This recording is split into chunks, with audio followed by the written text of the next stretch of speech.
কলরবের পিছু পিছু রান্নাঘরে পা রাখল নিজেনা। কলরব ততক্ষণে চুলায় পাতিল বসিয়ে দিয়েছে।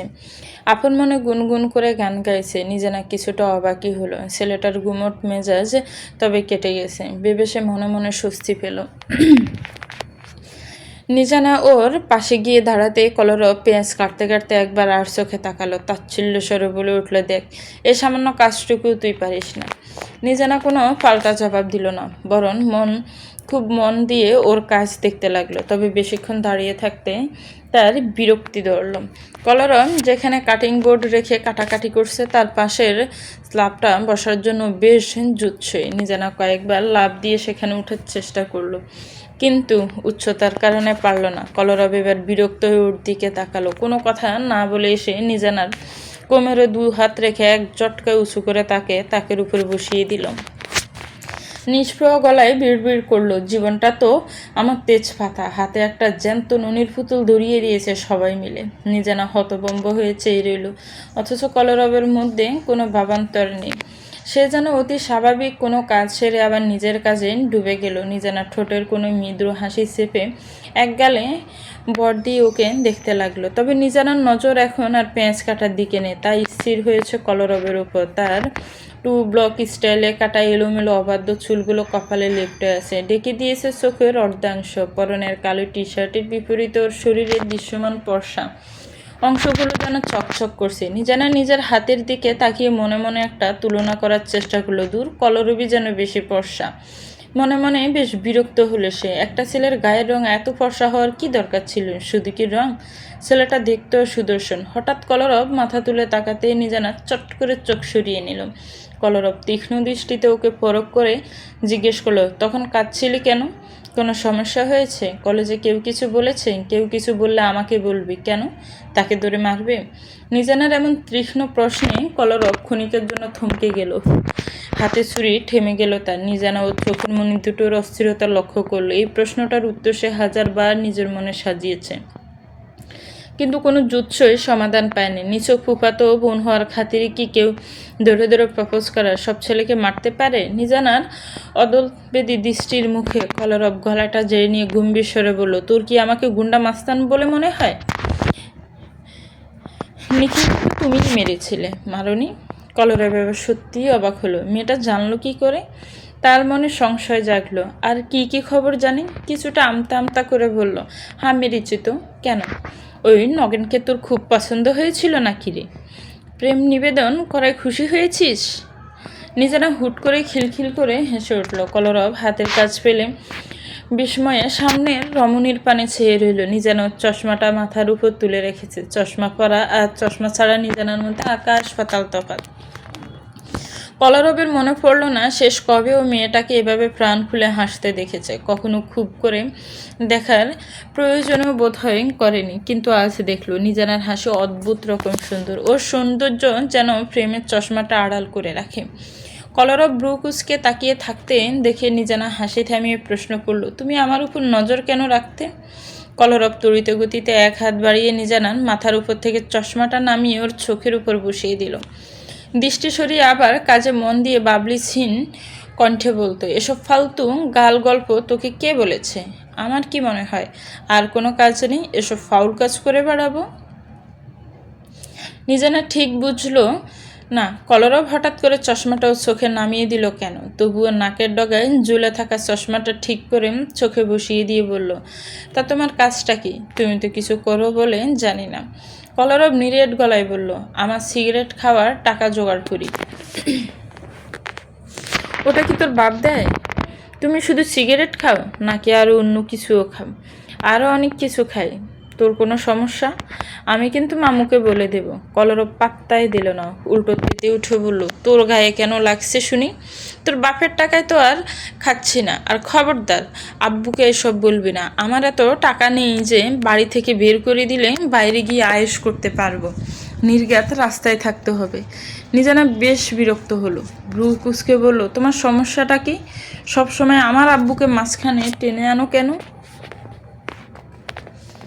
তোর বাপকে আমি আনি না, সে নিজেই ঢুকে, ঠিক যেমনটা ফুপি আর তার বয়ফ্রেন্ডের মাঝখানে ঢুকেছিল। আস্ত একটা খাটাস তোর ওই টাক মাথা বাপটা, অথচ দুনিয়ার সব দোষ হয় কলরবের। নিজানা দমক দিয়ে বলল, কি সব বাজে কথা বলছো, ভালো হচ্ছে না কিন্তু।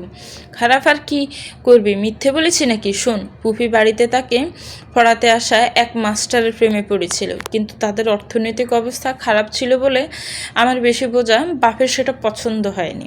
তারপর তোর ওই টাকলাওয়ালা বাপের গলায় আমার সুন্দরী ফুফুকে এক প্রকার জোর করে ঝুলিয়ে দিল। আমার বাপের তো কাজই এসব। আর তোর ওই খাটাস বাপ কি করেছে বলতো? বিয়ের 1 বছর ঘুরতে না ঘুরতে তোকে পৃথিবীতে এন্ট্রি করিয়ে দিয়েছে। এখন দেখ, সবাই সাধু, দোষ কেবল কলরবের।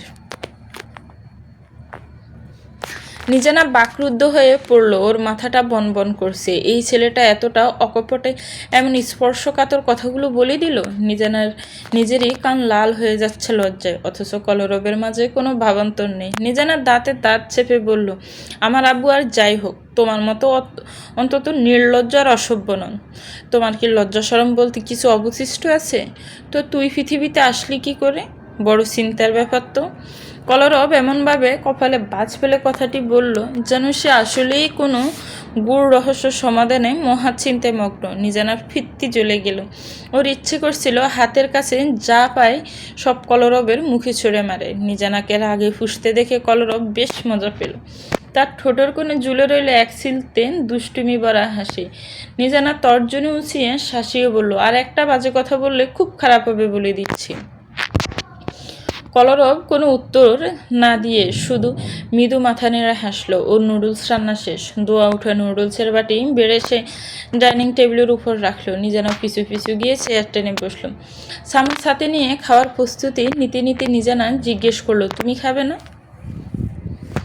কলরব মাথা নাড়ল, বোঝালো খাবে না। নিজানা কিছুক্ষণ চুপ করে থেকে বলল, খাও না একটু। আমি একা এতগুলো কীভাবে খাবো? এতটা কেন রান্না করেছো? অন্তত অল্প একটু নাও। কলরব আর অমত করলো না, পাশে চেয়ারটা টেনে নিয়ে বসলো ওর পাশাপাশি। বলল, ঠিক আছে দে। নিজানা উৎসাহের সাথে একটি বাটিতে অল্প কিছু নুডলস বেড়ে ওর দিকে বাড়িয়ে দিল। ঠিক তখনই পানির বোতল হাতে রান্নাঘরের দরজায় এসে দাঁড়ালো কায়েব। ওদের দুজনকে এমন নিবৃতে হাসি খুশি দেখে সে কিছুটা থমকে গেল। নিজানা মুখ তুলে ওকে দেখে উচ্ছ্বসিত হয়ে উঠল। আরে কায়েব, নুডলস খাবে? এসো এসো, বসো। কায়েব বেশ বিব্রত বোধ করলো, সেই সাথে নিজের উপর বিরক্ত হলো। আজকে কি পানি শেষ হতে হলো? সে আমতা আমতা করে বলল, আরে না, তুই খা, আমি আসছি। নিজানা ছাড়ার পাত্রী নয়, সে জোর দিয়ে বলল, একসাথে খেলে মজা হবে জানো, কলরব নিজে রান্না করেছে, এসো না, একটু টেস্ট করে দেখো প্লিজ।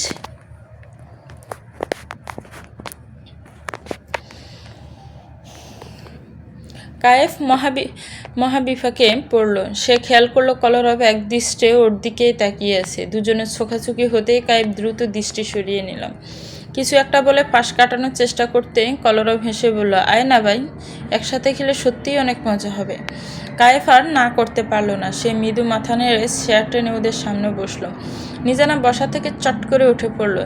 জটফট আরেকটি বাটিতে নুডলস তুলে কায়েফের সামনে রাখলো। ওকে দেখে নিজানাকে বেশ প্রফুল্ল মনে হচ্ছে। এরপর শুরু হলো খাওয়া। নিজানা খুব স্বাভাবিকভাবে কায়েফের সাথে ছুটি আর গল্পে মেতে উঠল। কায়েফও ওর কথার উত্তর দিচ্ছিল, কিন্তু হাস্যোজ্জ্বল আবহের মাঝে কলরব হঠাৎ একদম চুপ হয়ে গেল। সেই স্থির দৃষ্টিতে ওদের দেখছিল। ওর মনে হলো এই টেবিলে তার অস্তিত্ব যেন হঠাৎ করে অদৃশ্য হয়ে গেছে। সে যেন শুধুই একজন দর্শক।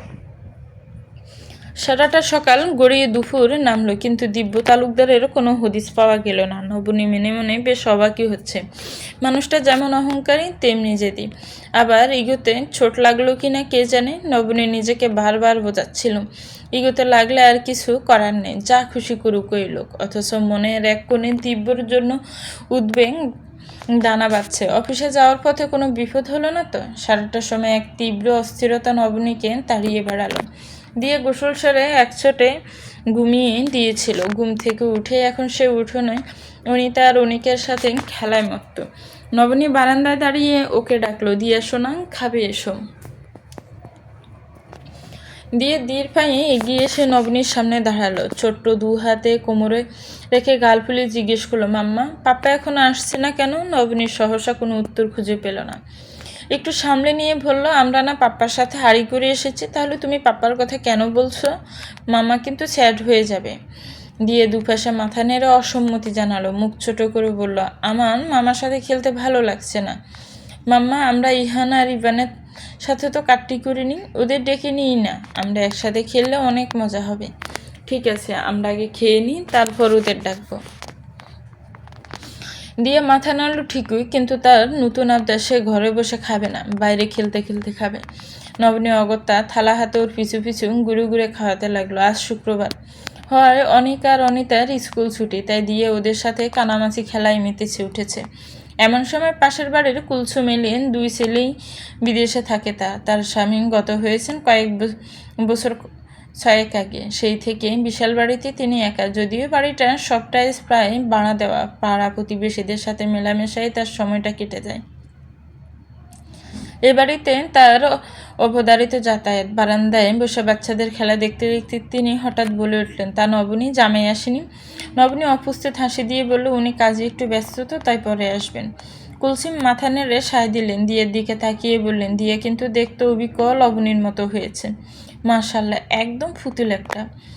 দিয়া তখন নবনীর হাত থেকে শেষ লোকমাটা মুখে তুলেছে। কুলসুমের এমন কথা শুনে সে থমকে গেল। চিবানো বন্ধ করে কৌতূহলের চোখে নবনীর দিকে চেয়ে প্রশ্ন করল, মাম্মা, অবনীকে? নবনীর বুকের ভেতরটা এক মুহূর্তের জন্য যেন থমকে গেল। ছেনে এক চিনচিনে বিষাদ নতুন করে নীলছে ব্যথা হয়ে ছড়িয়ে পড়ল শিরায় শিরায়। অবনীর চলে যাওয়াটা আজও নবনীর কাছে এক অপূরণীয় শূন্যতা। নিজেকে সামনে নিয়ে ঠোঁটে এক সিলতে জোরপূর্বক হাসি ফুটিয়ে বলল, অবনী হলে একটা মা পরি। দিয়াকে বেশ ভাবুক দেখালো। তার কপালে সূক্ষ্ম চিন্তার বাজ। বিস্ময় ভরা কণ্ঠে সে পুনরায় প্রশ্ন করলো, তাহলে আমি কেন তার মতো হলাম? কারণ সেই পরিটাই তো তোমাকে পেতে সাহায্য করেছে, তাই। দিয়ে দুপাশে মাথা নাড়ল, বলল, কিন্তু আমি তার মতো হতে চাই না। আমি ঠিক তোমার মতো বিউটিফুল হতে চাই। I am not a doll mamma, I am a princess, papa's princess. মেয়ের এমন আত্মবিশ্বাসী কথা শুনে নবনী না হেসে পারল না। আদুরো গলায় সায় দিল, আচ্ছা তাই হবে। দিয়ে এবার হাতের ইশারায় নবনীকে একটু নিচু হতে বলল। নবনী কৌতূহলীর যুক্তি দিয়ে জটফট ওর গালে একটা ছোট্ট চুমু এঁকে দিল। এরপর গলা জড়িয়ে ধরে বলল, দিয়ে খুব লাভ ইউ মাম্মা। নবনীর মনটা প্রশান্তিতে ভরে গেল। দিয়েকে জড়িয়ে ধরে আদর করে বললে, মাম্মা তোমাকে খুব খুব ভালোবাসে শোনা। এবার লক্ষ্মী মেয়ের মতো জটফট হা করো তো। বারান্দায় বসে থাকা কুলসুম বললেন, জানিস নবনী, আমাদের পাড়ার অসীম আছে না, তুই তো ওকে ভালো করেই চিনিস। ওই যে এখন ঢাকায় বড় চাকরি করে। শুনলাম ওর নাকি খুব বড় লোকের বাপের মেয়ের সাথে বিয়ে ঠিক হয়েছিল। ওর মা তো ছেলে আর হবু বউয়ের প্রশংসায় পঞ্চমুখ। আমি তো মুখের উপর বলে দিলাম, এত অহংকার করো না বাপু। তবে আশ্চর্যের বিষয় কি জানিস, অসীম নাকি নিজে থেকে বিয়েটা ভেঙে দিয়েছে। নবনী আর অসীমের অতীত কুলসুমের অজানা ছিল না। শুরুতে কথাগুলো নবনী গা না দিলেও বিয়ে ভাঙার খবরটা শুনেই সে চকিত হয়ে তাকালো। অসীম কেন এমনটা করলো? সে তো এ সম্বন্ধ নিয়ে বেশ খুশি ছিল। মনে একরাশ খটকা জাগলেও নবনী মুখে কিছুই প্রকাশ করল না। খাওয়া শেষ হতে দিয়া তাকে জোর করে কানামাছি খেলায় নামিয়ে দিল। কুলসুমও কিছুক্ষণ পর বিদায় নিলেন। বেড়া গলিয়ে আকাশ যখন পড়ন্ত বিকেলের রং নিল, তখন হাতে দুটো বড় ব্যাগ নিয়ে সদর দরজা দিয়ে ভেতরে ঢুকলো দিব্য তালুকদার। দিয়ে কিছু একটা বলতে উদ্যত হতে দিব্য ঠোঁটে আঙ্গুল দিয়ে তাকে চুপ থাকার ইশারা করলো। দিয়ে অন্ধচেপে ছুটে গেল তার কাছে। দিব্য ওকে কোলে তুলে নিল। আনিতাকে ইশারায় ডেকে হাতের ব্যাগ দুটো তার হাতে ধরিয়ে দিল। এরপর দিয়াকে নামিয়ে দিয়ে অতি সাবধানে পা টিপে টিপে নবনীর ঠিক পেছনে গিয়ে দাঁড়ালো। এদিকে চোখের উপর রুমাল বাঁধা নবনী হাতড়ে হাতড়ে কাউকে ধরার চেষ্টা করছে। অনিকা দিয়া আড়াল থেকে মুখ চেপে হাসছে। নবনী ব্রু কুচকে বলল, খুব হাসি পাচ্ছে তাই না? একবার ধরি তোদের, তারপর দেখাবো মজা। নবনী হাত বাড়িয়ে ওদিক ওদিক খুঁজতে খুঁজতে আচমকে এক শক্ত কিছুর সাথে ধাক্কা খেল। অজানা আশঙ্কায় সে পিছিয়ে যেতেই গিয়ে ভারসাম্য হারাতে লাগলো। ঠিক তখনই একজোড়া শক্ত হাত অতি দ্রুত তাকে সামলে নিল। নবনীর সর্বাঙ্গ শিরশির করে উঠল। নাসার রন্ধে এসে ধাক্কা দিল অতি পরিচিত সেই পারফিউমের গ্রাম। হাতের স্পর্শ আর গায়ের গন্ধ চিনতে নবনীর 1 সেকেন্ডও সময় লাগলো না। ওর হৃৎপিণ্ডটা বুকের কাছে রীতিমতো লাফাতে শুরু করলো। একটানে চোখের বাঁধনটা খুলতেই দিব্য সে গভীর চোখের সাথে চোখ মিলে গেল। ওর দিব্যরও চোখ দুটো হাসছে, কিন্তু মুখে অদ্ভুত গাম্ভীর্য। সে নিচু স্বরে শান্ত গলায় বলল, বড্ড দুঃসাহস করে আপনার শহরে এসেছি, ওয়েলকাম করবেন না মিসেস তালুকদার? নবনীর ছিটকে সরে গেল। দিয়া হাততালি দিয়ে খিলখিল করে হাসতে হাসতে বলল, ইয়ে মামা ভয় পেয়েছে, মামা ভয় পেয়েছে। দিব্যর ঠোঁটের কোণে এক সিলতে হাসি ফুটে উঠল।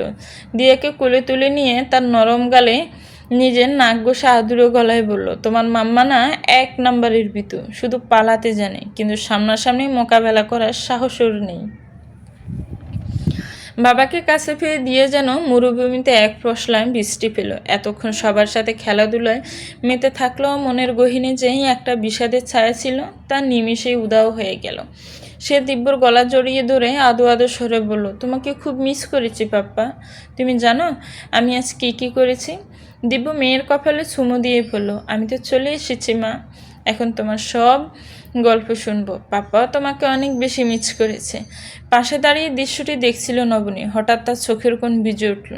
এক তীব্র অভিমান আর অবহেলার বোধ তার হৃদয়ে বিঁধতে লাগলো। মনে হলো এই বাবা আর মেয়ের নিবিড় সম্পর্কের মাঝে সে নিতান্তই এক বহিরাগত। দিব্য তালুকদার তার আদরের মেয়েকে ছাড়া দিশেহারা, আর দিয়েও তার বাবাকে ছাড়া অন্ধ। এই দুর্ভাগ্য দেয়ালের ওপাশে নবনী নিজেকে বড় বেশি তুচ্ছ আর একা মনে করলো। সে হুট করে এগিয়ে গিয়ে দিব্যর কোল থেকে দিয়াকে এক প্রকার ছিনিয়ে নিয়ে নিজের কোলে তুলে নিল। দিব্য কিছুটা অপ্রস্তুত হলেও বাধা দিল না। নবনী দিয়ে চোখের দিকে স্থির দৃষ্টিতে তাকিয়ে ধরা গলায় প্রশ্ন করল, দিয়া তুমি আমাকে ভালোবাসো? দিয়া মাথা নেড়ে সায় দিল। নবনী কঠোর কণ্ঠে বলল, আমরা এখানে এসেছি মোটে কয়েক ঘন্টা, অথচ এর মধ্যেই তুমি বারবার পাপ্পার কথা জিজ্ঞেস করেছ। আচ্ছা, আমি যদি কোথাও হারিয়ে যাই, তুমি কি আমাকে এভাবেই খুঁজবে? আমাকেই কি তোমার মনে পড়বে? অনিতার মুখে দিব্যর আগমনের খবর শুনে আনিকাও ততক্ষণে উঠোনে এসে দাঁড়িয়েছেন। মেয়ের এমন অস্বাভাবিক আচরণ আর কথা শুনে তিনি যেমন থমকে গেলেন, তেমনি বিমূঢ় হয়ে পড়লেন। এগিয়ে এসে শাসনের সুরে বললেন, নবনী, এসব কি বলছিস তুই আবল তাবল? নবনীর ভেতরের দীর্ঘদিনে জমানো অভিমান বাদ ভাঙল। সে চিৎকার করে উঠল, অনেক হয়েছে, আর পারছি না।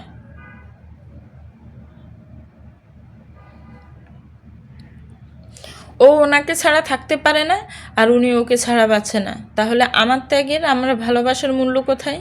এই পুরো সমীকরণে আমি কি কেবলই একটা প্রয়োজন মেটানোর বস্তু, যার কাজ ফুরিয়ে গেলে অনায়াসে সরিয়ে রাখা যায়? দিব্য ভীষণ বিব্রত বোধ করল। আনিকা ঘটনার গভীরতা না বুঝলেও একটু আঁচ করলেন যে নবনীর মনের গহীনে কোনো এক আগ্নেয়গিরি বিস্ফোরিত হয়েছে। তিনি নবনীর হাত ধরার চেষ্টা করে বললেন, নবনী, এভাবে কথা বলতে হয় না। নবনী বলল, তুমি দয়া করে চুপ করো আম্মু, যেটা জানো না সেটা নিয়ে কথা বলো না। তোমাদের সবার জেদ চাপের মুখে পড়ে উনি আমাকে বিয়ে করতে বাধ্য হয়েছিলেন। কেবল কর্তব্যর খাতিরেই এই সংসার টেনে নিয়ে যাচ্ছেন। আর দিয়া, ও মোটেও আমাকে ভালোবাসে না। ও শুধু ওর শূন্যস্থানে আমাকে পেয়েছে বলে আঁকড়ে ধরেছে। ওর কাছে আমি কেবল একটা যান্ত্রিক প্রয়োজন, তার বেশি কিছুই নই। কাল উনি আরেকটা বিয়ে করলে দিয়া হয়তো তাকে আঁকড়ে ধরবে।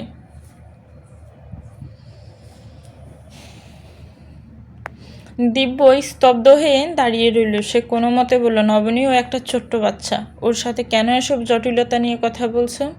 তুমি এতটা অবুঝ কেন হচ্ছ? নবনী দিয়াকে কোল থেকে নামিয়ে দিল। তীব্র অভিমানে সে তখন হিতে জ্ঞান শূন্য দিয়ার দিকে তাকিয়ে বলল, ওকে কিছু বুঝাতে হবে না দিয়া।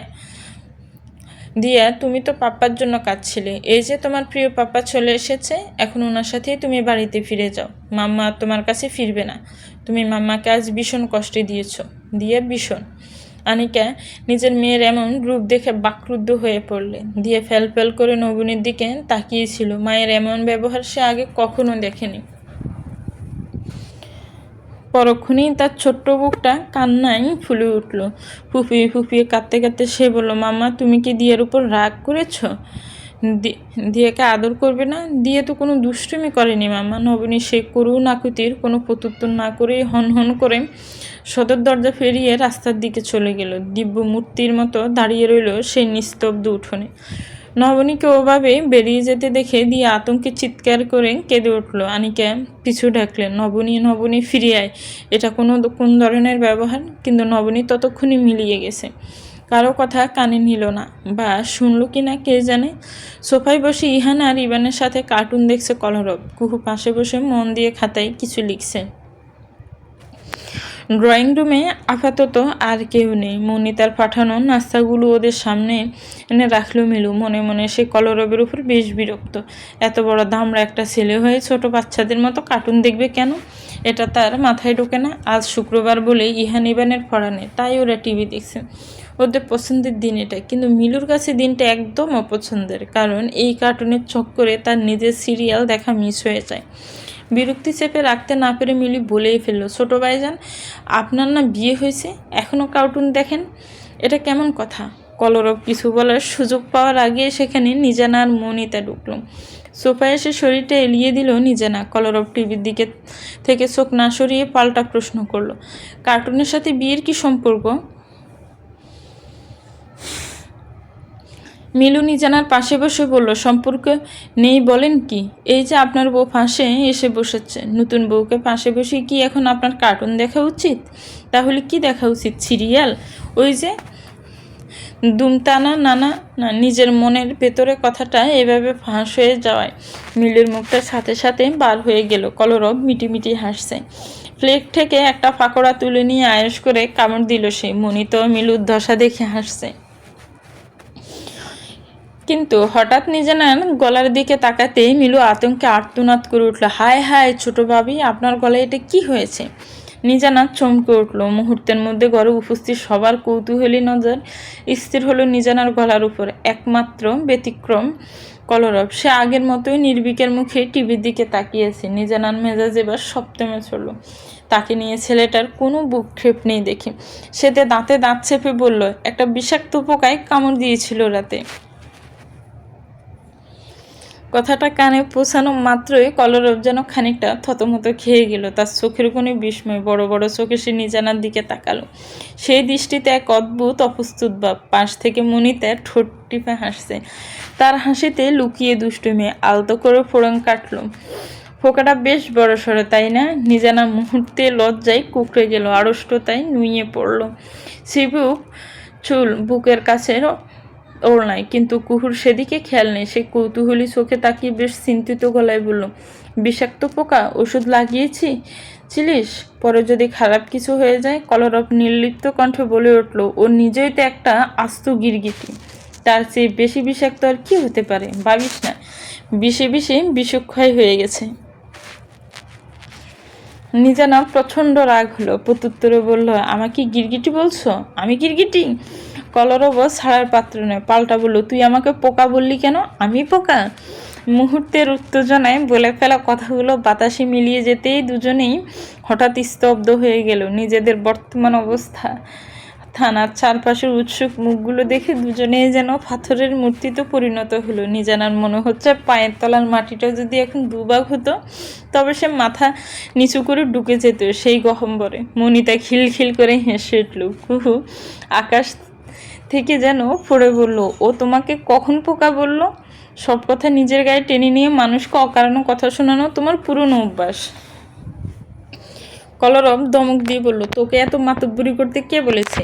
এসেছে ওকালতি করতে, জ্ঞান না দিয়ে নিজের কাজ কর। মনিতা হাসতে হাসতে বলল, আহা ভাইয়া, ওকে বকছো কেন? ও তো অবস্থায় বুঝতে পারেনি। এসব বড় সড়ো পোকার কামড় না খাওয়া পর্যন্ত কি আর এর মর্ম বোঝা যায়?